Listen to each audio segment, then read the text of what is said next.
Let me start off with a health update on what's going on with me. I had my uh, echocardiogram done on Tuesday, and we did the stress test. The doctor stopped my stress test after a little over 4 minutes, and because of my stressful breathing, he didn't like. He said my breathing was quote scary, end quote. So now we're waiting for a angiogram to get inside and see where my problem is. He said I've got fluid on my lungs and I'm not getting proper blood flow to the lungs. And the heart seems to be in pretty decent shape for somebody my age.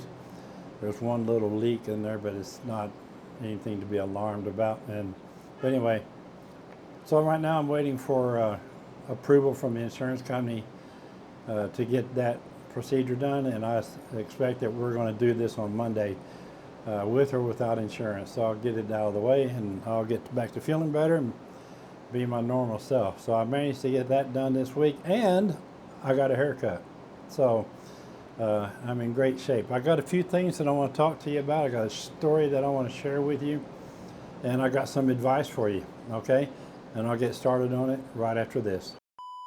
Hey! Roger. Oh, Rocket Chick. Roger. Hello there.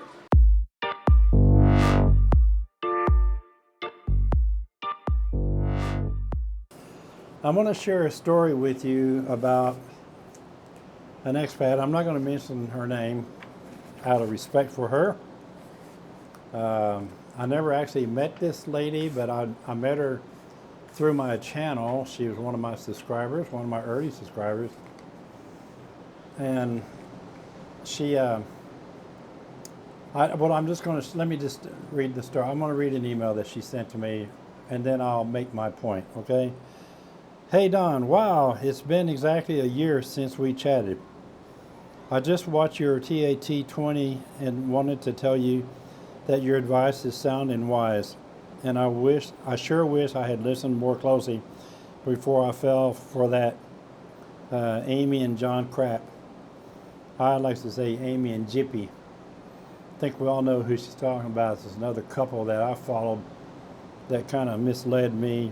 I won't go into that. But anyway, I forgot how you named them, but you know what I mean. I got wrapped up in the lower cost of living and the better weather. I hate winter, and that's when I was making my final plans. I did not, she wrote not in capital letters, do the right things. I got rid of my car, biggest regret ever, and a ton of my belongings. I luckily was smart enough to keep artwork, highly sentimental items, and the like.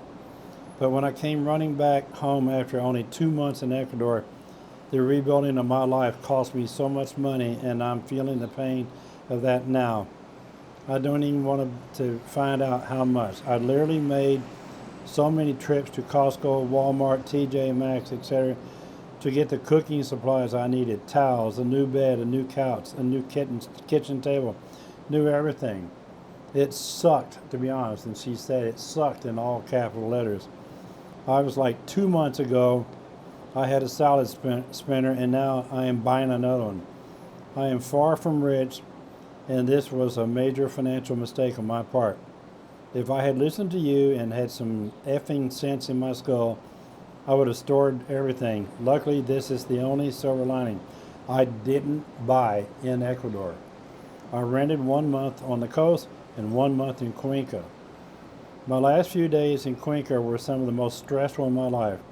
I almost died from what my doctor called an asthmatic crisis. I ended up in the ER and then was admitted for 2.5 days.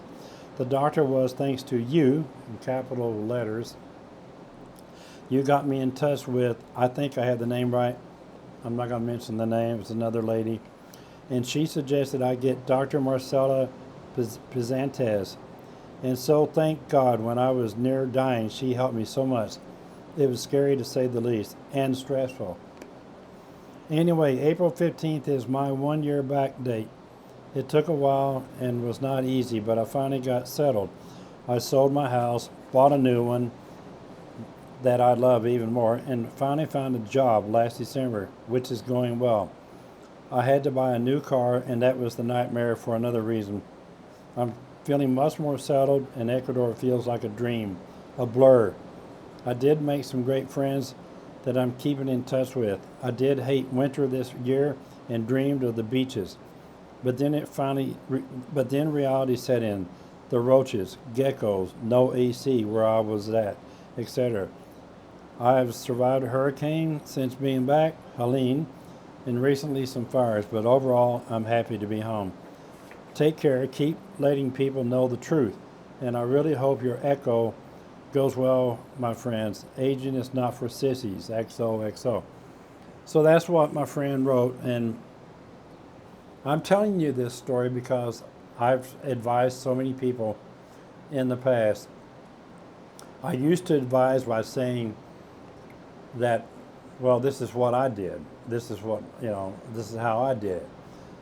Now, bullshit on that. I'm advising you folks. I'm going to say it again. I don't care if you're sick of hearing it or not, but I'm going to say it again. If you're planning to retire and you want to move to a foreign country, don't sell your house and your car and all your belongings and take off. Okay? Do an exploratory trip first if you can afford it.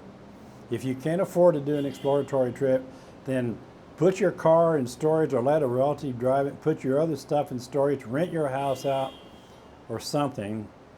Okay? And then move to that country and immerse yourself in that culture. Rent for 6 months minimum. That's the smartest thing to do, folks. This is a life-changing event that you're looking at doing. So if you plan to, whether it's Ecuador or Peru or Colombia or wherever, make sure you want to go there, because there's nothing worse than trying to have to go back and start all over again. That's the biggest stumbling block for me is when I think about going back. I think I got to start all over again, and I have to spend all my money getting the things I need, to live a normal life again. So I thank this lady for sharing her story with me. I know that she sent me some pictures of her home. It's beautiful, and it looks like she's settling back in. And by the way, she's only 61 years old. So I told her she's too young to retire anyway. So, but that's her story, and I wanted to share it with you because I want to keep pounding that home to you that if you, I'll say it again, don't sell out and move here and buy something. Okay? I can't make it any clearer than that. Don't do it. There's plenty of rentals here. There's plenty of rental agents. Stella would be happy to help you find a place to call home for 6 months or a year. And then you won't get in that same trap that my friend did. Okay? The next thing I wanted to talk about was this is the weekend that Ecuador votes for the president. Okay? So guess what that means? No alcohol. No alcohol. I think we're not even supposed to drink it. I'd like to see how they're going to enforce that. No alcohol. You cannot purchase alcohol from yesterday at noon until Monday at noon. The election is tomorrow on Sunday. And I'm thinking, uh-oh, I didn't stock up for the weekend. I'd like to have my little scotch and water, and I'd like to have my red wine after dinner. And I like to share it with my girlfriend, and I don't think I got enough to handle it for the weekend. So I did a little experiment. I know somebody that knows somebody, and they say when you run into a situation like this here, there's a way out of everything, okay? It's not what you know, it's who you know. And a little cash goes a long ways. So I talked to somebody this morning, showing them a picture of what I wanted, and I said, I don't care what it takes, get it here to me and I will reward you handsomely. So I'll save the conclusion to that story for the next video, and we'll see how it works out. I'm either going to be okay, or I'm going to be really pissed at myself because I didn't prepare for this. So we'll see what happens. I'm not going to mention any names. I don't want to get anybody in trouble.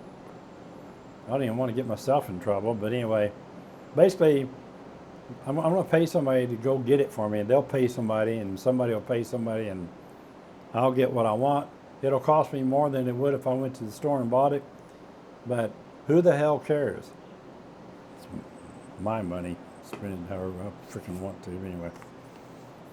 Okay, and then the other thing I want to talk to you about, Google Voice. I'm sick and tired of talking about Google Voice. People, if you don't know about, if you're planning to come here, let me think of a way to say this. It's complicated. And the reason why it's complicated is because it's hard to make people understand how Google Voice works. Google Voice is a voice over IP telephone service that Google offers to everybody. You can log on to voice.google.com and set up an account for yourself, pick a number, and have a free virtualized phone service, okay? You can even port your existing phone number to Google Voice. So let's say you're on AT&T. And by the way, you do all this while you're in the States.